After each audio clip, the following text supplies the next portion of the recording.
जैसे हर सच और मुल्की राज से बाखबर ये मोहल्लों के तज्जियाकार तमाम मुल्की मसाइल का हल जानते हैं। इन तज्जियों में एक बड़ी जो कॉमन हमें बात सुनने को मिलती थी कि वो ये थी कि पाकिस्तान में जो कर रहा है वो अमेरिका कर रहा है। हर छोटे बड़े, हर सही, हर गलत फैसले के पीछे अमेरिका का हाथ होता है। इन्हीं सियासी तज्जियों में एक और बात कही जाती कि अमेरिका हमारे एटमी असासों के पीछे पड़ा हुआ है। ये मोहल्ले के तज्जियात बड़े मखसूस हल्के में बड़ी पज़िराई हासिल करते हैं, मगर पॉलिसी साज और दानिश्वरों में ऐसी सोच को ज्यादा अहमियत नहीं दी जाती, बल्कि हंसकर इनको टाल दिया जाता था।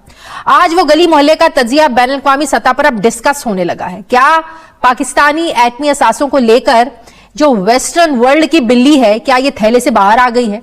नाजरीन, पाकिस्तान तहरीक इंसाफ की रेड लाइन इमरान खान है, तो नून लीग की रेड लाइन नवाज शरीफ है, लेकिन एक रेड लाइन है वफाक की। हिंद भाई, प्लीज चैनल को सब्सक्राइब करें जिससे हमें वीडियो बनाने का हौसला मिल सके। हम पाकिस्तानियों की भी है, और वो रेड लाइन है हमारे न्यूक्लियर पावर असासे, जिस पर कोई पाकिस्तानी इदारा, कोई सियासी जमात कॉम्प्रोमाइज करने को तैयार नहीं ये हो सकता है। लेकिन IMF की डील को लेकर हमारे एटमी असासे एक बार फिर से डिस्कस हो रहे हैं, ये खबरों में है, जिससे अवाम में तशवीश बढ़ती जा रही है। हुकूमत की तरफ से मिलने वाली वजाहतें मामले को मजीद उलझा रही हैं कि ऐसी कौन सी शराइत हैं जिनकी वजह से मुआहदे में ताखीर होती जा रही है। अगर IMF कर्ज देने से पहले जौहरी प्रोग्राम के हवाले से कोई शर्त नहीं रख रहा, तो फिर सवाल ये उठ रहा है कि हुकूमती ओहदेदार वजाहतें क्यों दे रहे हैं। शमशाद साहब, जब ऐसे वक्त में जब हम अपनी इकोनॉमी को दुरुस्त करने के लिए लड़ भी रहे हैं, परेशान भी हैं, सबकी नजरें लगी हुई हैं कि IMF हमें कब हमारी उसके साथ डील होगी, कब स्टाफ लेवल का जो मुआहदा है वो हमारा तय पा जाएगा, फिर ऐसे में सेनेट में आकर वजाहतें देना कि हमारा जौहरी प्रोग्राम किसी को हक नहीं है कि इस पर हमसे बात करे, क्या आपको क्या इसकी इंडिकेशन लगती है कि वजाहतें देने का मतलब है कि वाकई कोई ऐसी शर्त रखी गई है? अरे भाई, आपकी रेड लाइन कहां से आ जाएगी? जो रेड लाइंस होती हैं वो सॉवरन और आजाद रियासतों की होती हैं। जब रियासतें अपने घुटने टेक देती हैं दूसरी ताकतों के सामने और भीख मांगने के लिए मतवातर बैठ जाते हैं, आपकी कोई रेड लाइन नहीं है। आपका एजेंडा आप खुद नहीं तय करते हैं, वो एजेंडा वो तय करते हैं। और ये कोई पहली दफा नहीं आप बात हो रही कि जी अमेरिका ने मतवातर हम पर दबाव रखा, ये किया वो किया।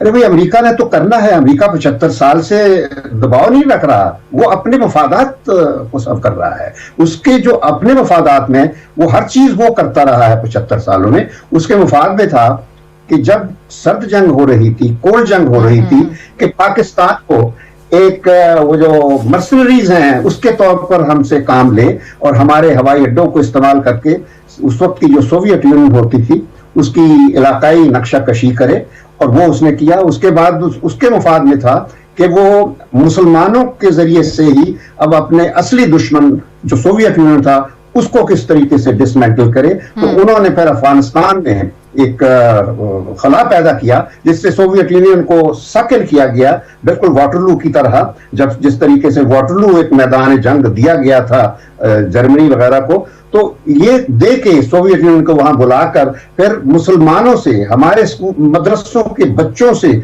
उनको तरबियत दे के उसामा बिन लादेन को सऊदी अरब से ला के पैसा भी मुसलमानों का हथियार दे देते, खुद बाकी मैन पावर हमारी थी। और वो सोवियत यूनियन को फिर मुसलमानों ने जिहाद लड़के उनकी जो सोवियत जो मगरब के बतौर एक इवल सोवियत एम्पायर थी उसको डिसमेंटल किया। इस खित्ते में पाकिस्तान ही क्यों नजर आता है? मेरा आपसे सवाल है, इस्तेमाल करने के लिए अमेरिका को। सिंपल बात है, पाकिस्तान तो क्योंकि उनको पता था कि ये भिखारी कौम है, हमारा कैरेक्टर, तारीख का कैरेक्टर उनके सामने था।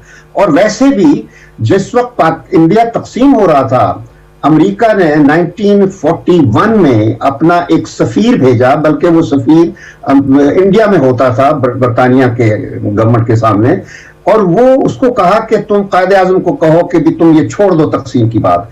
वो गया, मिला, कायदे आजम ने कहा एब्सोल्युटली नॉट। ये पहला एब्सोल्युटली नॉट असली में कायदे आजम ने शुरू किया था कि मैं अपनी जो आजादी की है वो मैं कभी नहीं स्ट्रगल छोड़ूंगा, और उसने पाकिस्तान आजाद करवाया। और उसके बाद फिर आजादी के बाद असल बात वहां से शुरू होती है। मैं बात यहां शुरू इसी वजह से करना चाहता हूं कि आखिर हमारा मसला है क्या। यानी आपने पाकिस्तान का जिक्र किया है कि क्या वजह है कि हम मोहल्ले के बदमाशों की तरह हमें लड़ाया जाता है, और हम बिल्कुल हमारी जो खवातीन हैं वो जिस तरह मोहल्ले में कुएं पर खड़े होकर लड़ाइयां करती हैं, आज बिल्कुल यही सीन अक्सर मैं देख रहा हूं हो रहा है इस वक्त। खातूनों को लड़ते मैं देख रहा हूं, जिस तरीके से वो बोलती हैं बिल्कुल ऐसे लगता है कि मोहल्ले में लड़ाई हो रही है। और यही मैं आपसे पूछना चाहती हूं कि क्या वाकई अमेरिका की नजर है, क्या वाकई अमेरिका इस पर जो है ना वो छीनना चाहता है पाकिस्तान से, ये पाकिस्तान की ताकत? नहीं, आप जो छोड़ दीजिए, कोई अमेरिका को ये जो हमारा न्यूक्लियर प्रोग्राम इस तरह नहीं छीने जाते। ये गोभी का पौधा नहीं है या कोई बैंगन का एक पीस नहीं है कि वो यहां से हमसे उठा के ले जाएगा। अरे भाई टेक्नोलॉजी है, ये हमारे जहनों से निकली हुई है, हमने ये टेक्नोलॉजी हासिल करके सब कुछ बनाया हुआ है, ये छीना नहीं जा सकता। लेकिन बदकिस्मती सिर्फ ये है कि जब हम आजाद नहीं हैं, ज़हनी तौर पर नहीं आजाद हैं, हम पैदा ही इस किस्म की माहौल में हुए जिसमें हमने अपने आप को आजाद समझा नहीं कभी, बदकिस्मती से। और इस वजह से जो अमेरिका को पता है हमारा क्या है। अब ये जो क्या ये जो गुलामी, आप इन अदर वर्ड्स हम ये कह रहे हैं कि हम आजाद नहीं हैं, क्या ये गुलामी हमारे मौशी तौर पर कमजोर होने से है? मैं बिल्कुल ये कह रहा हूं कि गुलामी हमारा मुकद्दर है, और मैं पहले दिन से ये कहता हूं कि हमें IMF के साथ कोई ताल्लुक ही नहीं रखना चाहिए। मुझे अब तक याद है 90s में जब मैं फॉरेन सेक्रेटरी था, मैंने उस वक्त प्राइम मिनिस्टर से कह दिया था कि हमें भीख नहीं मांगना है, किसी से नहीं लेना। बल्कि मैं बताऊं 98 में मुझे अब महीना याद नहीं है, प्राइम मिनिस्टर का पहला दौरा था उस वक्त मेरी दूसरी हुकूमत में, और वहां जाकर नवाज शरीफ ने बिल्कुल ये कह दिया था कि मैंने इनसे कोई पैसे नहीं लेने, कोई मांगना नहीं है। हमने अपने आप को भाई प्लीज चैनल को सब्सक्राइब करें जिससे हमें वीडियो बनाने का हौसला मिल सके।